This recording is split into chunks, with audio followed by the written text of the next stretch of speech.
કરતી જ્યારે ગુજરાતમાં શાંત ધારાને લઈને વિધાનસભામાં ચર્ચા ગરમાઈ છે। એક તરફ સરકાર આ કાયદાને રાજ્યમાં શાંતિ અને સામાજિક સમરસતા જાળવવા જરૂરી ગણાવી રહી છે, ત્યારે વિપક્ષ તેની જરૂરિયાત પર સવાલો ઉઠાવી રહી છે। સરકારનું કહેવું છે કે છેલ્લા 30 વર્ષથી રાજ્યમાં ભાજપની સરકાર દરમિયાન શાંતિપૂર્ણ વાતાવરણ જળવાયું છે, તો તેને આસાન ધારો તેની પાછળનું મહત્વપૂર્ણ કારણ છે। નાના બાળકોને પણ કર્ફ્યુ શું હોય તેની ખબર નથી, જે રાજ્યની શાંતિનો દાખલો છે। સરકાર મુજબ આ કાયદો અનિચ્છનીય સ્થળાંતર રોકવા માટે અને સામાજિક સંતુલન જાળવવા માટે જરૂરી છે। સાથે જ સાચા અને કાયદેસર વ્યવહાર કરનાર લોકો માટે આ કાયદો અવરોધરૂપ નથી।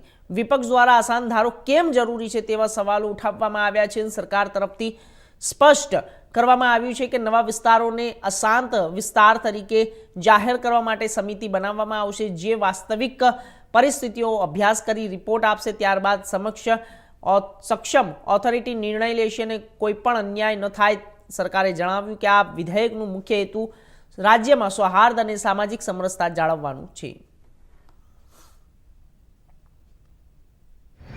30 વર્ષથી ભારતીય જનતા પાર્ટીની સરકારના શાસનમાં તોફાનો થયા નથી।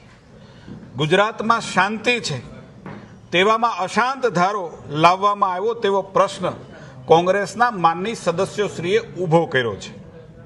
હું સ્પષ્ટતા કરવા માગું છું કે માનનીય સદસ્યશ્રીઓની નારાજગી હશે, પણ હા, આ ગુજરાતમાં શાંતિ છે।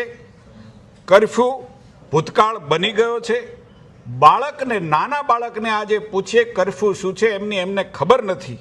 એનું કારણ એ પણ આપણે સમજવું જોઈએ કે ગુજરાતની અંદર અશાંત ધારો લાગુ છે।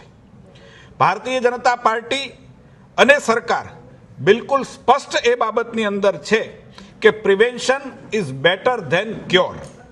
આવા સંજોગો ઊભા થતા પહેલા જ તેનો ઉપાય કરવો એ આ સરકારનો નિયમ છે। ગુજરાતના વિવિધ વિસ્તારોની અંદર અશાંત ધારો જરૂરી શાંતિ રહે એના માટે છે। અશાંત વિસ્તારોની અંદર શાંતિ સ્થાપવા માટે અશાંત ધારો છે। સાચા અને કાયદેસરના વ્યવહાર કરનારાઓ માટે આ અશાંત ધારો અવરોધરૂપ નથી।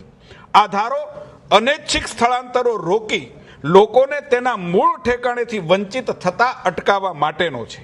રાજ્યમાં સામાજિક સમરસતા જાળવવાના ઉમદા હેતુ માટે આ સુધારા વિધેયક લાવવામાં આવ્યું છે।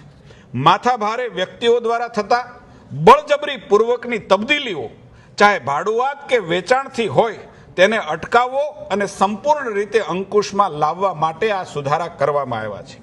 નિર્દિષ્ટ વિસ્તારો જાહેર કરવાના સંજોગોમાં આવા વિસ્તારો ડિક્લેર કરવાના વખતે એ વિસ્તારનું જનજીવન, રીતિનીતિ, રિવાજો જેવી વાસ્તવિક પરિસ્થિતિનો અભ્યાસ કરી શકાય તેમના માટે ખાસ પ્રકારની ટીમ કરવા માટે, અને આવી ટીમ, આવી સમિતિ એ પોતાના અવલોકનો અને રિપોર્ટો એ સક્ષમ ઓથોરિટીને આપીને એના આધારે જ નિર્ણય લેવાય, જેથી કોઈ પણ વર્ગને અન્યાય ન થાય। એ આ અશાંત ધારાના નવા રૂપની અંદર સંવિષ્ટ કરવામાં આવ્યું છે।